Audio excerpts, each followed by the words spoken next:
سب نے مفسرین نے اپنی اپنی بات لکھی. میرے استاد گرامی یہاں فرمایا کرتے تھے، او بھائی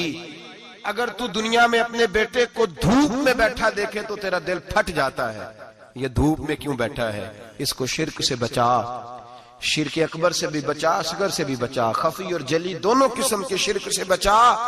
دنیا میں تیرا بیٹا دھوپ میں ہو تجھ سے برداشت نہیں ہوتا، بتا اگر تیرا بیٹا جہنم میں گیا تو تجھے کیسے برداشت ہوگا، آگ میں جلتا ہوا تجھے. اسے اللہ سے جوڑ دے، اسے رسول اللہ صلی اللہ علیہ وسلم کا غلام بنا دے. میرے نبی کریم سید عالم صلی اللہ علیہ وسلم نے فرمایا جب تیرا بیٹا 7 سال کا ہو جائے تو اسے مسجد لے کے جا، 3 سال تک لے کے جا مسجد، 10 سال کا نماز نہ پڑھے تو سزا دے، 3 سال تک خود اپنے ہاتھوں سے ٹریننگ دے، اسے مسجد لے جا، آداب مسجد بتا، اسے نماز سکھا، تو خود لے کر کے جا، بھیجنے کا نہیں کہا. فرمایا جب بچہ 7 سال کا ہو جائے تو اسے مسجد، بڑی محنت کرتے ہیں ہم بیٹے کو بنگلہ دینے کے لیے، بینک بیلنس دینے کے لیے، دن رات ایک کر دیتے ہیں، خدارا سے نمازی بنانے کی بھی محنت کرو. حضرت بابا فرید الدین گنج شکر رحمت اللہ تعالی علیہ کی اماں کہتی ہیں جب میرا بیٹا پیدا ہونے والا تھا تو میں رب کی بارگاہ میں دعا کرتی تھی، اللہ اگر تو مجھے بیٹا دے تو اس طرح کا دینا بیٹا میرا ہو پر بندہ تیرا ہو.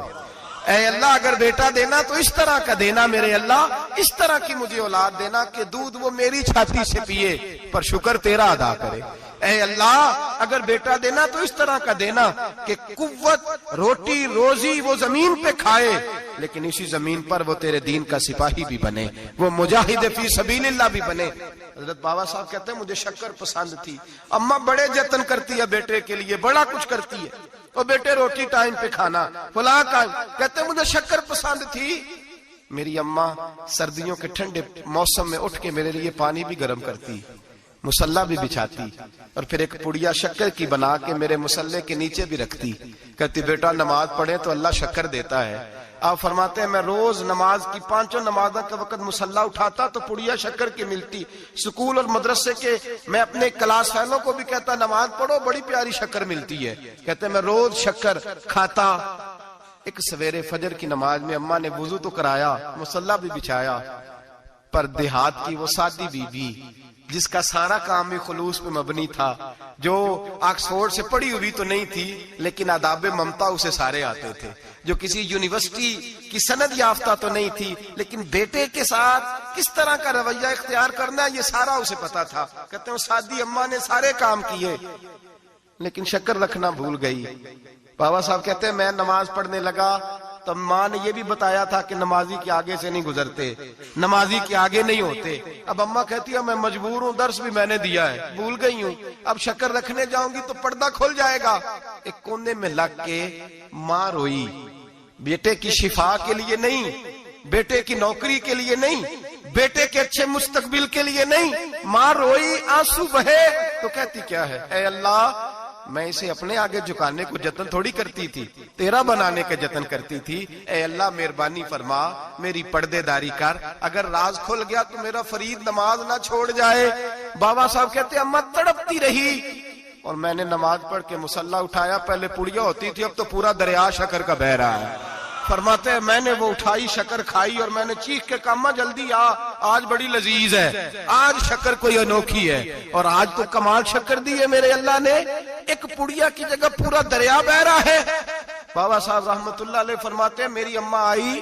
اور میری اماں نے بازو کھولے تو ماں کی ممتا ہی بتاتی ہے کہ اللہ کی رحمت کس طرح کی ہوتی ہے. کہتے میں نے اماں کے سینے سے لگا تو اماں رو کے کہنے لگی بیٹے پہلے میں شکر دیتی تھی، آج شکر بنانے والے نے شکر عطا فرمائی ہے. ساری زندگی پیشانی سے سجدے کا نور نہیں گیا، ساری زندگی وہ لذت عبادت نہیں گئی، اس لیے کہ استاد نے ڈنڈے سے نمازی نہیں بنایا تھا، اس لیے کہ پیر صاحب نے یہ کہہ کہ نمازی نہیں بنایا تھا کہ نماز پڑھو گے تو روٹی میں برکت ہو جائے گی، اس لیے کہ علامہ صاحب کا وہ بات سن کے ہم نمازی نہیں بنے تھے کہ جس نماز میں بتایا جاتا ہے کہ بیماریاں ختم ہو جائیں گی نماز پڑھنے سے. اماں نے رب سے جوڑنے کے لیے نمازی بنایا تھا. ساری زندگی بابا صاحب کہتے رہے اٹھ فریدا ستے آ، چاڑو دے مسیح، چل ہن اٹھ فریدا ستے آ، چاڑو دے مسیح، او تو ستا ہے رب جاگدا، تیری ڈاڈے نال پرید، ساری زندگی نماز کی ٹریننگ دینا، اپنے بچوں کو اپنے رب سے جوڑنا، اپنے بچوں کو اللہ کے ساتھ ان کا تعلق بنانا، ان کو رب والا بنانا، انہیں رسول پاک کا غلام بنانا، یہ ڈیوٹی ہے ماں باپ کی۔ ایک بہت بڑے محدث ہیں، اتنے بڑے محدث ہیں کہ میرے نبی کریم کی مسجد نبوی میں وہ حدیث کے استاد رہے، حضرت ربیعہ بن عبد الرحمن نبی پاک کی مسجد نبوی میں حدیث کے استاد ہوئے، اور حضرت حسن بصری جو جناب علی کے شاگرد ہیں وہ بھی حضرت ربیعہ کے شاگرد ہوئے، حضرت امام مالک جو 70 سال تک مدینہ اور مکہ میں حدیث پڑھاتے رہے وہ بھی حضرت ربیعہ کے شاگرد ہیں۔ ان کے والد کا نام تھا عبد الرحمن فروغ۔ تاریخ بغداد میں لکھا ہے کہ بنو امیہ کے دور میں تابعین کے زمانے میں جناب عبد الرحمن بن فروغ گھر سے چلے گئے، ایک روایت ہے بچہ چھوٹا تھا، ایک روایت ہے بچہ ابھی ماں کے پیٹ میں تھا، جہاد کرنے چلے گئے۔ اس دور میں یہ جہاد ہوتا تھا کہ ایک علاقہ فتح کیا تو مسلمان اگلے علاقے میں چلے گئے، اگلا فتح کیا تو اگلے علاقے، ایک کے بعد دوسرے لوگ پلٹ کے نہیں آتے تھے۔ حضرت عبد الرحمن گئے 30,000 دینار بیوی کو دے گئے، کہنے لگے سنبھال کے رکھنا، اور جہاد کرنے نکلے تو 27 سال تک گھر ہی نہیں آئے، اور 27 سال کے بعد آئے تو حضرت ربیعہ محدث بن چکے ہیں، مسجد نبوی میں حدیث کے استاد ہیں، بیٹا بہت بڑا شیخ بن گیا۔ واپس آئے، ہاتھ میں نیزہ ہے، کالی داڑھی تھی ساری سفید ہو گئی، وجود بڑا تگڑا تھا، کمزوری آ گئی، آئے نیزہ پکڑا ہوا ہے، گھوڑے پہ بیٹھے ہیں، مدینہ منورہ میں گھر ہے، دروازے پہ دستک دی، حضرت ربیعہ نے دروازہ کھولا، اندر داخل ہونے لگے تو کہنے لگے بابا تو کدھر گھستا آ رہا ہے؟ کدھر؟ اس نے کہا تو پیچھے ہٹ، تو میرے مکان پہ کب سے قبضہ کر کے بیٹھا ہے۔ بات تیز ہونے لگی، آواز تھوڑی بزرگوں کی بلند ہونے لگی تو اندر سے زوجہ نے سن لیا، وہ دروازے کی اوٹ سے دیکھنے لگی تو پہچان گئی، کہنے لگی ربیعہ پیچھے ہٹ جا، یہ کوئی غیر نہیں ہے، تیرے والد گرامی ہے، یہ تیرے والد ہیں۔ اندر آئے، باپ بیٹا ملے، عصر کی نماز کا وقت ہو گیا، بڑا روئے، 27 سال کے بعد باپ لوٹا، 27 سال کے بعد بڑے روئے۔ نماز کا وقت ہوا تو حضرت ربیعہ جلدی سے وضو کیا، مسجد نبوی شریف چلے گئے۔ جناب عبد الرحمن فروغ نے بھی کھانا وانا کھانا تھا، کھانا کھانے بیٹھے تو حکم دیکھے شوہر کیا کرتا ہے، یہ نہیں پوچھا کہ 27 سال حال کیا رہا، پوچھنے لگے میں تجھے 30,000 دینار دے گیا تھا وہ کدھر ہے؟ تو زوجہ کہنے لگی کھانا کھا لو، عصر کی نماز پڑھ کے آؤ، پھر بتاتی ہوں پیسے کہاں ہیں، آپ کی رقم بڑی اچھی جگہ پہ محفوظ ہے۔ کہتے ہیں میں نماز پڑھنے مسجد گیا، عصر کی نماز کے بعد میرے نبی پاک کے منبر پر ایک نوجوان بیٹھا ہے، گھر میں تو